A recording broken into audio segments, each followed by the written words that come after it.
Bonjour, nous sommes en 2015 dans le site de l'Institut Docteur Angélique, dans une série de vidéos consacrées à la philosophie critique, c'est-à-dire à ce regard qu'on a sur sa propre pensée. Et je voudrais aborder, après avoir vu ce que c'est que l'histoire et si elle fait partie de la philosophie, la fragilité de cette discipline. Je veux dire par là qu'avec l'histoire, je crois qu'on est capable d'être lucide au point de se dire qu'il n'y a pas d'objectivité possible en histoire. Ce n'est pas possible, et je vais le démontrer. Mais avant d'aborder cela, je voudrais résumer ce qu'on avait vu la dernière fois, à savoir que, pour la philosophie réaliste, l'histoire, c'est le donné réaliste qui permet de faire de la philosophie politique. Je dirais que c'est en s'appuyant sur ce réel, qui est l'histoire des civilisations, que la philosophie politique s'appuie pour donner ses analyses, c'est-à-dire des lois, mais aussi des principes. Nous avions vu aussi que l'histoire s'appuie principalement sur deux choses, à savoir les témoignages écrits, et il y en a parfois, mais il faut s'en méfier, parce qu'ils insistent eux aussi sur telle ou telle chose, et d'autre part, les données archéologiques. Mais il faut aussi s'en méfier, parce que c'est très peu de choses qui survivent, et donc l'union des deux permet très souvent d'obtenir le maximum, je dirais, de certitude en histoire, mais une certitude bien fragile. Un exemple qui peut illustrer ça en préhistoire. Préhistoire étant une donnée qui n'a pas d'écrit, de témoignages écrits, mais qui parfois a des témoignages oraux. Est-ce que l'homme de Néandertal était un homme spirituel? Oui, répondent certains paléontologues. Il y a des tombes. Il y a 3 exemples de tombes, mais qui n'apparaissent que quand l'homo sapiens, c'est-à-dire nous-mêmes, nous arrivons en Europe occidentale. Et avant, il n'y en a pas. Eh bien, pour montrer la fragilité, même dans cette opinion-là, imaginons que, dans 30 000 ans, on ne retrouve de la Terre que le cimetière de chiens de Pantin. Eh bien, il est possible que les hommes de l'époque, essayant d'analyser notre période, finissent par dire « les chiens enterraient leurs morts à cette époque-là ». Il n'existe plus de chiens, mais certainement, ils enterraient leurs morts, donc ils avaient une vie spirituelle. Voilà un exemple amusant de la fragilité des choses. Alors, appuyé là-dessus, il me faut aborder le sujet. Donc, essayer de montrer à quel point il est difficile d'avoir une histoire objective. Et pour cela, je voudrais m'appuyer sur une étude faite par Jean Sévilla, un historien, qui manifestait entre autres 6 grandes façons d'analyser de manière falsifiée en histoire. Et il y en a bien d'autres. Avant de citer les 6 grandes façons, je voudrais en citer une que lui ne cite pas. C'est par exemple quand on étudie une civilisation par ses élites. Par exemple, quand on étudie le XVIIe siècle, on l'étudie principalement par les écrits qui sont plutôt chez les rois, chez les nobles et parfois chez les bourgeois. Le problème, c'est que plus de 90% de la population est agricole et n'est pas passée à travers ces grands flux, ces grands systèmes de pensée qui ont traversé ce siècle. Résultat, on fait une histoire des élites européennes et non pas une histoire des peuples européens. Or, les peuples européens, ils le montreront à la Révolution française, par exemple dans l'ouest de la France. Ils tiennent à leurs valeurs, à leurs richesses. Ils tiennent, par exemple, au substrat catholique et royal de l'Europe, puisqu'il y aura une guerre. Donc, je n'insisterai pas là-dessus. Mais je voudrais voir par contre les 6 points que développe Jean Sévilla. Il dit « La première façon de falsifier l'histoire, ou plutôt de se tromper en histoire, c'est l'anachronisme. C'est très simple. Nous sommes après les 2 guerres mondiales, et nous jugeons le passé à travers la morale qui est mise en avant suite à ce traumatisme européen. Nos mentalités actuelles disent que le bien, c'est de faire que chaque homme, maintenant, ici-bas, puisse être heureux, avec un niveau matériel cohérent. Et c'est tout. Il y a un athéisme pratique en Europe. Comment lire l'histoire du Moyen-Âge, où la mentalité est totalement différente? À l'époque, on meurt très facilement, il y a des épidémies. Et on se dit que la vie terrestre n'est rien, qu'elle n'est qu'un passage, et que le but de toute la vie, c'est d'obtenir son salut. Du coup, c'est tout un univers mental sincère, réellement présent, qu'il faudrait arriver à reconstituer pour comprendre les hommes du Moyen-Âge. Comprendre pourquoi ils mettent toute leur énergie à construire des cathédrales, au point qu'ils transportent plus de pierres que toute l'Égypte antique durant toute son histoire. L'anachronisme, il se voit alors quand on a des livres d'histoire qui manifestent le gaspillage. Et on voit le même anachronisme, cette fois horizontal, quand par exemple, dans un pays africain, à Yamoussoukro, un président voulut construire une cathédrale pour honorer Dieu, une cathédrale grandiose, plus grande que le Vatican. L'Europe occidentale jugea avec ses propres valeurs. Quel gaspillage dans un pays qui est pauvre, alors qu'il faudrait mieux s'occuper du niveau de vie des habitants. Ici, on a non pas un anachronisme, c'est-à-dire lié au temps, mais plutôt un décalage de mentalité, parce que ce peuple-là est profondément religieux, comme l'étaient les peuples du Moyen-Âge. Et nous, on le juge depuis l'Europe. Deuxième possibilité de se tromper, c'est le manichéisme. Ça, c'est vraiment quelque chose qui marque l'histoire telle qu'elle est enseignée actuellement en Occident. On dit qu'il n'y a d'histoire que de celle des vainqueurs.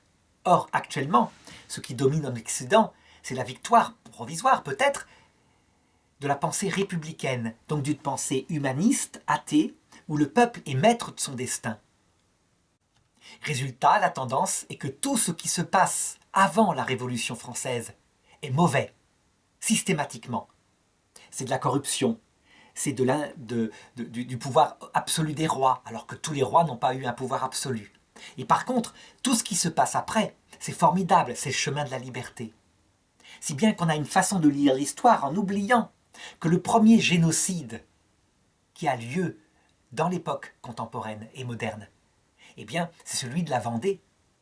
Et c'est dû à la Révolution française. Résultat, en France, où on veut essayer de faire reconnaître à la Turquie le génocide qu'elle a fait contre les Arméniens, eh bien, l'extermination de ce peuple de Vendée, on a des témoignages, c'est pas seulement les hommes, les combattants qui sont tués, c'est les femmes et les enfants, eh bien, on trouvera des tas d'arguties pour ne surtout pas admettre qu'il y a eu crime contre l'humanité et tentative d'éradiquer un peuple, de l'arracher à sa conscience et à sa foi. Je pense que pour échapper à ce deuxième risque, il faut savoir et il faut avoir le bon sens de dire que l'homme est partout le même, que l'orgueil est présent dans toute pensée, mais aussi l'humilité, la bonne volonté, que l'homme est divers, il n'est pas noir et blanc, il est diversifié. Cette lecture manichéenne, eh bien c'est elle qui produit par exemple l'idée répandue que toutes les guerres sont venues des religions. Il faut un aveuglement terrible pour dire que toutes les guerres sont venues des religions. Après la guerre 14, après les guerres napoléoniennes, après la Seconde Guerre mondiale, après la guerre froide.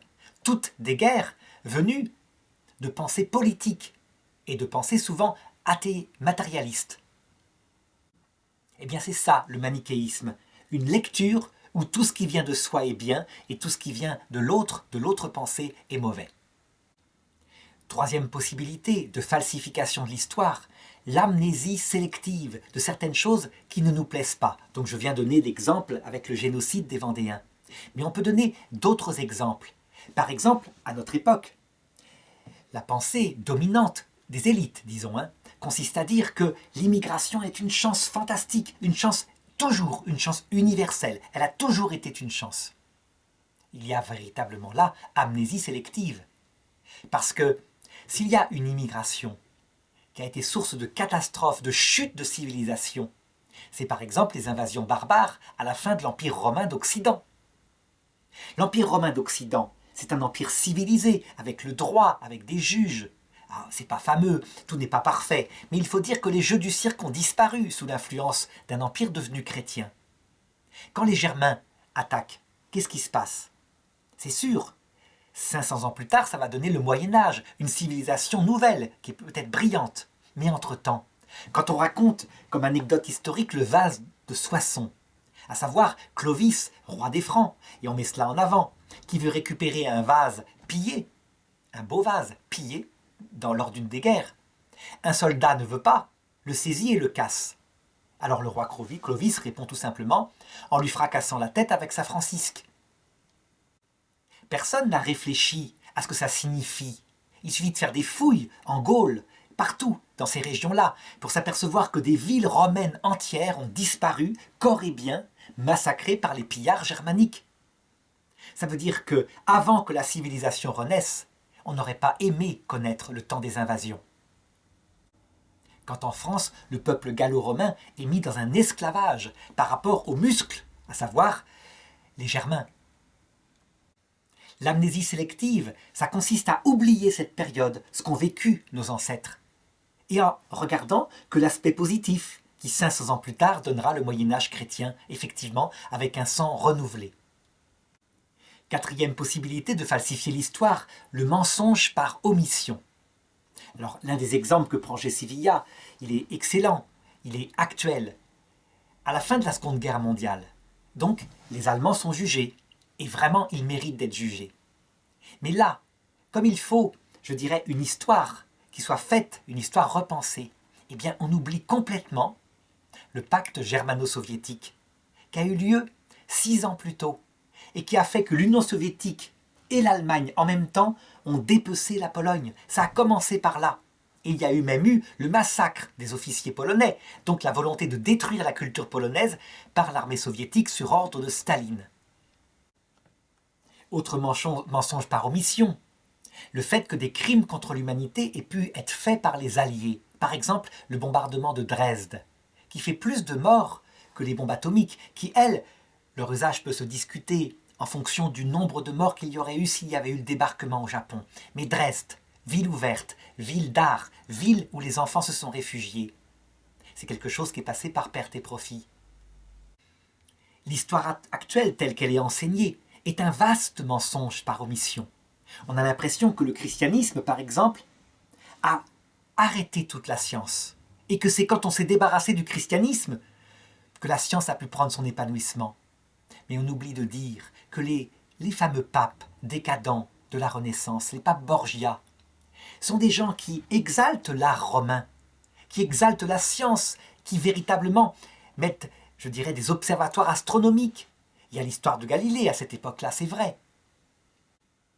Mais le fait qu'ils soient accusés de décadence uniquement, c'est une légende protestante, au même moment où certains protestants, pas tous, mais certains protestants disent « la science empêche de croire, la vaine science ».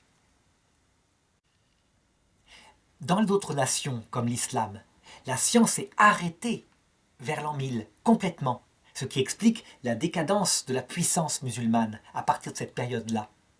Pourquoi tout a été inventé en Occident, en Europe occidentale, dans notre époque moderne et contemporaine? Eh bien, il faut pour cela ne pas omettre de citer saint Thomas d'Aquin, qui assume toute la science antique. Oh, certes, elle est tellement géniale que sur les points où elle est dépassée, elle va retarder les progrès, c'est vrai. Mais n'empêche que c'est ce mouvement-là, quand science et foi marchent ensemble comme deux affectionnés, saint Thomas d'Aquin, eh bien, qui va donner, lorsqu'on va inventer la méthode expérimentale, les progrès extraordinaires de notre époque. Et uniquement en Europe et en Amérique, c'est-à-dire le fruit de l'Europe. Pas dans les terres musulmanes, pas dans les terres chinoises, où la philosophie de Confucius, qui est celle de l'obéissance à ses supérieurs, ne permet pas cette libération de l'esprit. Cinquième possibilité de falsifier l'histoire, l'hypermnésie. L'hypermnésie, ça veut dire on ne met en avant qu'un épisode de l'histoire. Alors là, en Europe occidentale, on peut dire qu'on le vit actuellement. S'il y a une hypermnésie, c'est l'hypermnésie du nazisme. Je dirais même que les émissions historiques, peut-être 20%, 25% sur toute l'histoire du monde, c'est la Seconde Guerre mondiale, c'est le nazisme. Pas le communisme, qui à la même époque fait 100 millions de morts, le nazisme. C'est comme si une génération entière, celle sans doute qui a eu 20 ans après la Seconde Guerre mondiale, je dirais vers mai 68, construisait son système de pensée sur cette hypermnésie. Et lorsque d'autres événements historiques, parce que l'histoire est aléatoire, contredit un des dogmes qui est là, à savoir que le mal absolu, unique dans l'histoire, serait Hitler. Et que donc la prise des valeurs inverses du nazisme, exactement l'inverse, donc l'antiracisme absolu, comme principe universel poussé jusqu'à l'absolu, serait un bien fondamental. Eh bien, si on regardait l'histoire, on s'apercevrait qu'en fait, ce sont surtout les extrêmes, dans un sens ou dans l'autre, qui provoquent les malheurs des peuples. Et que le juste milieu, intelligent, pensé, peut quelquefois les maintenir dans un certain bonheur. Il suffit pour cela de se souvenir, encore une fois, de la fin de l'Empire romain d'Occident, qui a une analyse de la même chose. Tout va bien aller, nous n'avons plus besoin de nous battre, nous allons même confier nos armées aux Germains qui nous envahissent, et ils défendront l'Empire. Eh bien les Germains, dès qu'ils ont pu croquer l'Empire, ils l'ont croqué tout simplement. Ce qui veut dire qu'une culture différente, dans un empire qui n'arrive plus à l'assumer, peut quelquefois se retourner contre elle. Ça, c'est un apprentissage aussi de l'histoire. Alors enfin, sixième danger que voit Jean Sévillia, c'est l'esprit réducteur.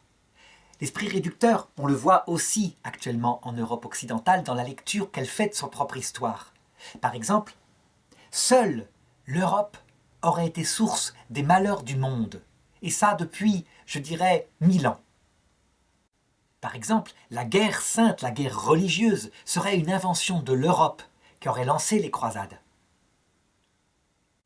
De même, le commerce triangulaire, l'esclavage des Africains, serait le fait de l'Europe qui l'a inventé. Mais ce qu'on oublie, c'est de regarder ce qui s'est passé réellement.